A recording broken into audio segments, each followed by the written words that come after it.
오늘은 추수감사주일입니다. 우리나라에서는 대부분의 교회가 매년 11월 셋째 주일을 추수감사주일로 정하고 예배를 드리고 있습니다. 추수감사주일은 곡식을 거두어 들인 것을 감사하는 날인데요. 요즘 우리가 직접 농사를 짓지를 않으니까 저의 경우만 해도 어릴 때부터 추수감사주일이라는 의미가 마음에 확 와닿지가 않았던 것 같아요.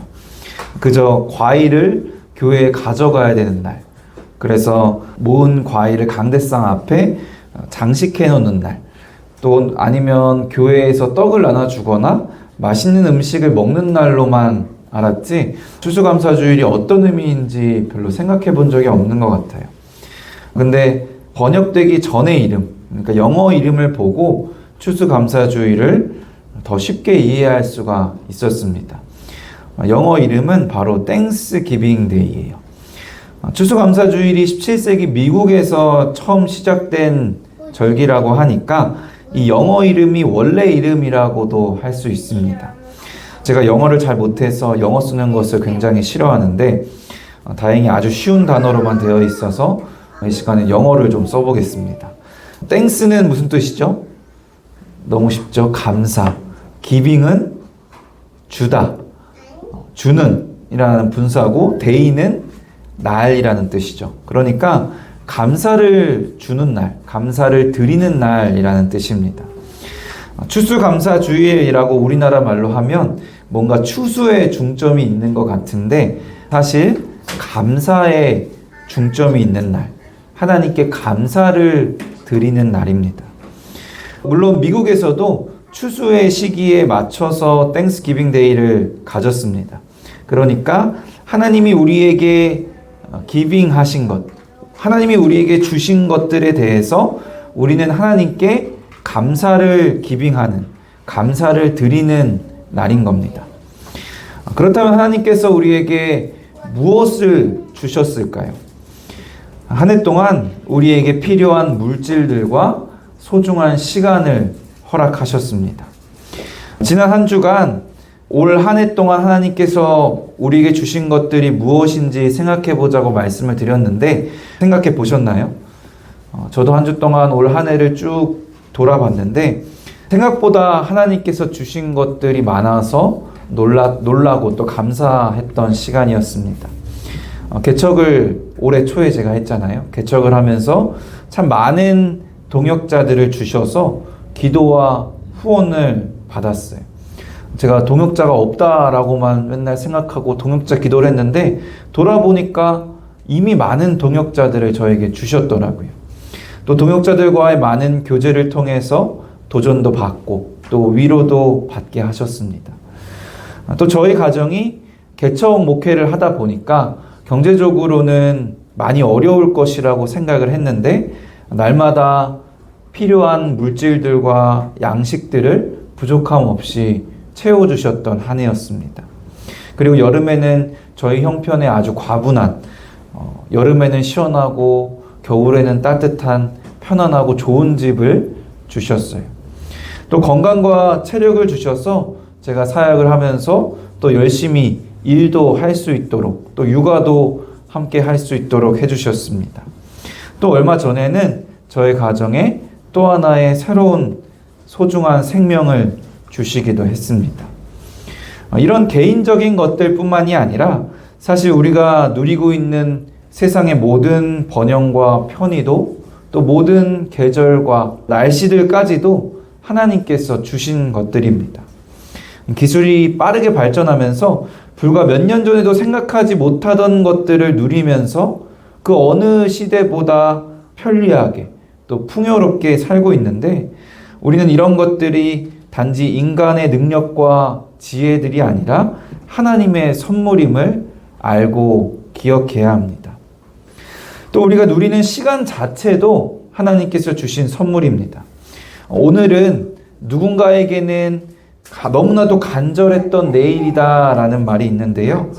우리는 하루하루를 너무 당연하게 살아가고 있지만 하루하루가 절대 가벼운 것이 아니고 당연한 것도 아님을 기억하고 늘 하루하루를 주신 하나님께 감사해야 합니다. 그런데 누군가에게는 이 필요한 물질과 소중한 시간을 주심에 감사해야 된다는 말이 공감이 되지 않을 수도 있습니다. 내가 필요한 만큼 물질들을 채워주시지 않아서 정말 힘들었던 시간을 보낸 사람들이 있을 수 있어요. 또 너무너무 힘든 일이 있어서 하루하루가 고통스럽고 감사할 수 없는 시간을 보낸 사람이 있을 수도 있습니다. 필요한 물질과 소중한 시간, 편안한 시간을 주시지 않았기 때문에 감사할 수 없다고, 도저히 나는 감사할 수 없다고 생각하시는 분이 있을 수도 있습니다. 실제로 우리 주변을 돌아보면 누가 봐도 도저히 감사할 수 없는 물질적인 빈곤과 또 고통스러운 시간을 겪는 것을 종종 볼 수가 있습니다. 그럼에도 불구하고 감사해야 하고 또 감사할 것들이 많겠지만 우리 인간은 연약하기 때문에 물질과 시간만으로는 우리 모두가 함께 감사할 수 없습니다. 그렇다면 왜 우리는 굳이 1년에 한 번 따로 정해서 함께 모여 하나님께서 주신 것들에 대해 감사를 드리고 있을까요? 물질과 시간보다 훨씬 더 중요한 것을 우리에게 주셨기 때문입니다. 이 중요한 것을 물질이 풍족한 자에게나 부족한 자에게나 평안한 시간을 보내는 자에게나 고통스러운 시간을 보내는 자에게나 동일하게 주시기 때문에 우리는 함께 모여서 함께 기뻐할 수 있습니다. 요한복음 3장 16절 같이 한번 읽어볼까요? 하나님이 세상을 이처럼 사랑하사 독생자를 주셨으니 이는 그를 믿는 자마다 멸망하지 않고 영생을 얻게 하려 하심이라. 하나님이 세상을 너무나 사랑하셔서 하나님의 아들 예수 그리스도를 우리에게 주셨습니다. 그리고 그를 믿는 자에게는 영원한 물질과 영원한 시간, 영생을 주셨습니다. 우리가 부요하든 빈곤하든 평안한 시간이든 고통스러운 시간이든 중요하지 않습니다. 그를 믿는 자에게는 누구에게나 예수 그리스도를 주셨고 영생을 주신 겁니다. 그래서 그를 믿는 자들이 함께 모여서 함께 기뻐하고 감사하는 겁니다. 우리에게 예수 그리스도를 주셨기 때문에 우리는 우리의 상황과 관계없이 또 우리의 모든 조건들에 관계없이 한마음으로 감사할 수 있습니다. 사실 우리는 날마다 항상 범사에 감사해야 합니다. 그런데 특별히 이렇게 1년에 한 번 11월 셋째 주에 감사하는 주의를 갖는 것은 우리의 연약함 때문인 것 같아요. 항상 감사해야 하지만 우리가 연약해서 항상 감사하지 못하기 때문에 특별한 날을 정해서 우리가 감사해야 함을 다시 한번 기억하며 감사하고 항상 기뻐하고 감사하지 못했음을 회개하기도 하고 또 앞으로는 범사에 감사할 것을 다짐하는 날이기도 합니다. 그렇다면 우리는 어떻게 감사해야 할까요? 우리가 이 감사의 절기를 어떻게 지켜야 하는지, 우리가 어떻게 하나님께 감사를 드려야 하는지를 오늘 본문 말씀을 통해서 알 수 있습니다. 오늘 본문 말씀은 구약의 3대 절기인 초막절에 대한 말씀입니다. 이 초막절은 이스라엘 백성이 40년 광야 생활을 할 때 하나님께서 베풀어 주신 은혜를 기념하며 감사하는 절기입니다. 그리고 가을 농작물을 거두는 시기의 절기로서 추수에 대한 감사의 의미도 담고 있습니다. 우리는 더 이상 이 구약의 절기, 초막절을 지키지는 않지만 그 의미나 정신까지도 없어진 것은 아닙니다. 우리가 제사를 드리지 않는 것은 제사가 이제 필요 없어서가 아니라 예수님이 완전하고 영원한 제사를 드렸기 때문이라고 말씀을 드렸었잖아요. 이와 마찬가지로 절기도 또한 예수님께서 이 절기의 모든 의미와 정신을 완성하셨기 때문에 구약의 절기를 따로 지키지 않는 것이지 이 구약의 정신과 의미까지도 없어진 것은 아닙니다. 그래서 우리가 예수님 안에서 이 초막절의 정신과 의미를 기억하고 또 새롭게 기념일로 만든 것이 바로 추수감사주일이라고 할 수 있습니다. 그러니까 이 초막절을 어떻게 지켜야 하는지를 알면 우리가 어떻게 감사해야 하는지, 어떻게 추수감사주일을 보내야 하는지를 알 수가 있습니다. 첫 번째로 함께 즐거워야 해야 합니다. 본문 14절 같이 한번 다시 읽어볼까요? 절기를 지킬 때에는 너와 내 자녀와 노비와 내 성중에 거주하는 레위인과 객과 고아와 과부가 함께 즐거워하되. 나만 잘 됐다고 또 내게 주신 은혜니까 나만 즐거워하고 감사하는 것이 아니라 함께 즐거워해야 합니다. 요즘 세상은 혼자만의 세상이 좋다고 강조하는 것 같아요. 나 혼자 있는 게 최고라고, 내 마음대로 하는 것이 최고의 가치라고 자꾸 일부러 어필하는 것처럼 느껴집니다. TV 프로그램만 봐도 나 혼자 산다라는 프로그램이 아주 오랫동안 많은 사랑을 받고 있고, 또 반대로 그 프로그램이 사람들의 가치관과 생각에 아주 큰 영향을 준 것 같아요. 그러나 하나님께서는 우리를 혼자 사는 존재로 만드시지 않았습니다. 아담을 만드시고 사람이 혼자 사는 것이 좋지 아니하니라고 하시고 하와를 만드셔서 둘이 함께 하도록 하셨어요. 예수님께서도 혼자 일하신 것이 아니라 굳이 연약한 죄인들을 부르셔서 그들과 함께 일하셨습니다. 하나님이 이처럼 함께 하는 것, 한 마음이 되는 것, 하나 되는 것을 기뻐하셨습니다. 더 나아가서 너희들끼리만 즐거워하라는 것이 아니라 노비와 손님, 고아와 과부와 같은 약자들과도 함께 즐거워하라고 하셨습니다. 이처럼 우리는 한 해 동안 하나님께서 우리에게 주신 은혜들, 우리가 한 해 동안 추수한 것들을 기억하고 감사하며 함께 즐거워해야 합니다. 우리 가족끼리, 또 우리 교회 안에서만 함께 즐거워하는 것이 아니라 더 나아가서 우리 주변 사람들과도 이 기쁨을 나눌 수 있어야 합니다. 특별히 물질적으로나 정신적으로 어려움을 겪는 사람들, 관심과 돌봄이 필요한 사람들에게 우리는 더욱더 관심을 가져야 합니다. 두 번째로 온전히 즐거워해야 합니다. 본문 15절 같이 한번 다시 읽어볼까요? 내 하나님 여호와께서 택하신 곳에서